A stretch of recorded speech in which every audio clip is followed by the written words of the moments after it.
عید کی رات عبادت کی فضیلت۔ حدیث میں ہے کہ جو شخص عید الفطر اور عید الاضحیٰ کی راتوں کو جاگ کر اللہ کی عبادت کرے گا تو قیامت کے دن اس کا دل زندہ رہے گا جس دن لوگوں کے دل مردہ ہو جائیں گے۔ کیا اس حدیث کی روح سے ان راتوں میں عبادت کا اہتمام کرنا چاہیے؟ تنویر احمد انڈیا سے۔ عید الفطر اور عید الاضحیٰ کی راتوں کی عبادت کی فضیلت میں جتنی بھی حدیثیں ہیں کوئی بھی صحیح حدیث ایک بھی نہیں، اور بہت زیادہ ضعیف روایتیں ہیں اس بارے میں۔ تو اب اس میں علماء کی دو رائے ہیں۔ بہت سے علماء اس کے قائل ہیں کہ ضعیف روایتیں جب کثرت سے جمع ہو جاتی ہیں تو درجہ حسن کو پہنچ جاتی ہیں، تو بہت سی روایتیں لہذا درجہ حسن کو پہنچ گئی ہیں، لہذا عبادت کیا کرو۔ لیکن کچھ علماء اس کے بھی قائل ہیں کہ یہ روایتیں اتنی ضعیف ہیں اور مزاج شریعت کے خلاف ہیں۔ مزاج شریعت کیا ہے کہ ہمیں دوسری صحیح حدیث سے پتہ چلتا ہے کہ اسلام کا یہ مزاج نہیں ہے، کہ وہ مزاج نہیں ہے۔ کیسے؟ میں مثالیں دیتا ہوں تو بات سمجھ میں آئے گی۔ دیکھیے، رسول اللہ صلی اللہ علیہ وسلم جیسے ہی رمضان ختم ہوتا تھا تو آپ عید الفطر کی نماز سے پہلے کچھ تناول کیا کرتے تھے۔ اس میں کیا حکمت ہے؟ یہ بتانا مقصد تھا کہ آج ہمارا روزہ نہیں ہے۔ اسی وجہ سے عید کے دن روزہ بھی حرام قرار دے دیا گیا کہ بھئی رمضان ختم ہو چکا ہے اب۔ تو جیسے رمضان کی فضیلت ہے دن میں روزہ، اسی طرح رمضان کی خاصیت ہے رات کی عبادت الگ سے۔ تبھی تراویح رمضان میں عید کا چاند نظر آتے ہی تراویح بالکل ختم ہو جاتی ہے۔ تو رمضان کی راتوں میں جو عبادت کی فضیلت ہے، تو قیاس کا تقاضا یہ ہے کہ چاند نظر آتے ہی وہ فضیلت بھی ختم ہو جائے، کیونکہ دن جو ہے اسلام میں جو رات ہے وہ دن کے تابع ہوتی ہے۔ تو عید کی رات وہ عید کے دن کے تابع ہے، وہ رمضان کے تابع نہیں ہے۔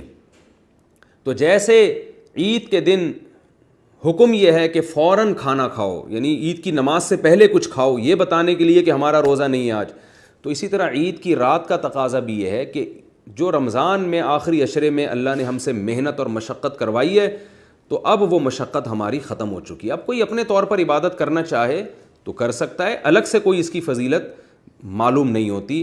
یہ قیاس کے خلاف ہے۔ بالکل ایسے جیسے روزے کا ٹائم ختم ہوتے ہی حکم ہے فوراً افطار میں جلدی کرو، یہ بتانے کے لیے کہ روزے کا ٹائم ختم ہو گیا ہے۔ تو اسی طرح یہاں بھی یہی ہے کہ عبادتوں کا وقت اب ختم ہو چکا ہے، یعنی وہ عبادت جو رمضان کے ساتھ مخصوص تھی، جس کی بہت زیادہ فضیلت تھی، اب اگر آپ عبادت کرتے ہیں تو وہی ثواب ملے گا جو نارمل راتوں میں عبادت کا ثواب ملتا ہے۔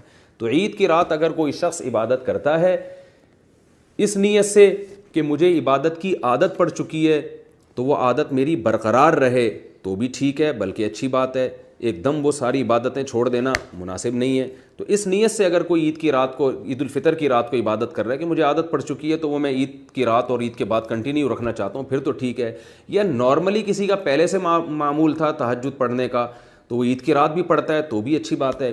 لیکن ہماری رائے یہ ہے کہ عید کی رات کی الگ سے اس رات کو جاگنا، عبادت کا اہتمام کرنا، ایک تو اس پہ صحیح حدیث نہیں ہے، دوسرا یہ قیاس کے بالکل خلاف ہے، اسلام کے مزاج کے بالکل خلاف ہے۔ اور اس میں نقصان یہ بھی ہے کہ آپ راتوں کو، عید کی راتوں کو عبادت کریں گے تو عید کا دن کو آپ منائیں گے کیسے؟ ساری رات تو آپ جاگتے رہے ہیں، تو پھر کیسے آپ اس کو، یعنی عید کی نماز کیسے پڑھیں گے؟ آپ تھکے تھکے آئیں گے۔ تو اسلام تو چاہتا ہے کہ عید کا دن تو ایک خوشی کا دن ہے، آپ کے چہروں پہ ایک رونق ہو، آپ نیند پوری ہو چکی ہو آپ کی، آپ صبح صبح آئیں، ایک خوشی کے آثار ہوں اور آپ کے چہروں پہ ایک رونق ہو۔ اگر آپ ساری رات اسی طرح عبادت کریں گے تو پھر وہ صبح تو آپ سو رہے ہوں گے، جیسے آج کل لوگ پوری رات شاپنگ کر رہے ہوتے ہیں تو آپ دیکھیں عید پڑھ کے سو جاتے ہیں، ظہر کے بعد اٹھتے ہیں۔ تو اسلامی تہوار تو دن کی روشنی میں ہوتے ہیں، شام کو یا راتوں کو تھوڑی ہوتے ہیں۔ تو مجھے شروع سے یہ اشکال ہوتا تھا کہ اگر عید کی رات کو ہم عبادت کریں گے تو عید منائیں گے کیسے ہم؟ تو پھر بعد میں الحمدللہ ہمارے شیخ حضرت مفتی رشید احمد صاحب رحمہ اللہ کا اس بارے میں اصل فتاویٰ میں رسالہ بھی پڑھا میں نے، ان کی رائے بھی سنی، تو وہ بالکل قیاس کے مطابق ہے کہ عید کی راتوں کی عبادت کی جو فضیلت ہے کسی صحیح حدیث سے ثابت بھی نہیں ہے اور قیاس کے بھی خلاف ہے۔ یہ جو ہے کہ ضعیف روایتیں کثرت سے جمع ہو جائیں تو درجہ حسن کو پہنچ جاتی ہیں، یہ بذات خود صحیح بات ہے، لیکن اس ضعیف میں بھی بہت زیادہ ذوف نہ ہو، ایک بات یہ۔ دوسری بات یہ کہ وہ شریعت کے کسی دوسرے اصول سے نہ ٹکرا رہی ہوں، تو یہاں شریعت کے ایک دوسرے اصول سے روایتیں ٹکرا رہی ہیں۔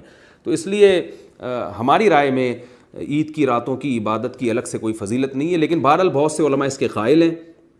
تو جو اس رات کی عبادت کی فضیلت کے قائل ہیں ان کو بدعتی بہرحال نہیں کہا جائے گا، یا جو اس رات میں عبادت کر رہا ہے اس کو بدعتی نہیں کہا جائے گا، کیونکہ جو مسئلہ اختلافی ہوتا ہے تو، اور علماء اہل حق علماء میں ہی اگر اختلاف ہو تو اس اختلاف میں کوئی کسی بھی رائے پر عمل کرتا ہے تو اس کو یقینی طور پر غلط نہیں کہہ سکتے۔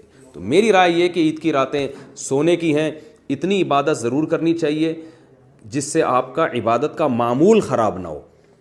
تہجد ضرور پڑھنی چاہیے تاکہ آپ کا معمول خراب نہ ہو، لیکن الگ سے کوئی فضیلت یا راتوں کو زیادہ جاگنا، یہ ہماری رائے میں اس کی کوئی الگ سے کوئی دلیل ہمارے علم میں نہیں ہے.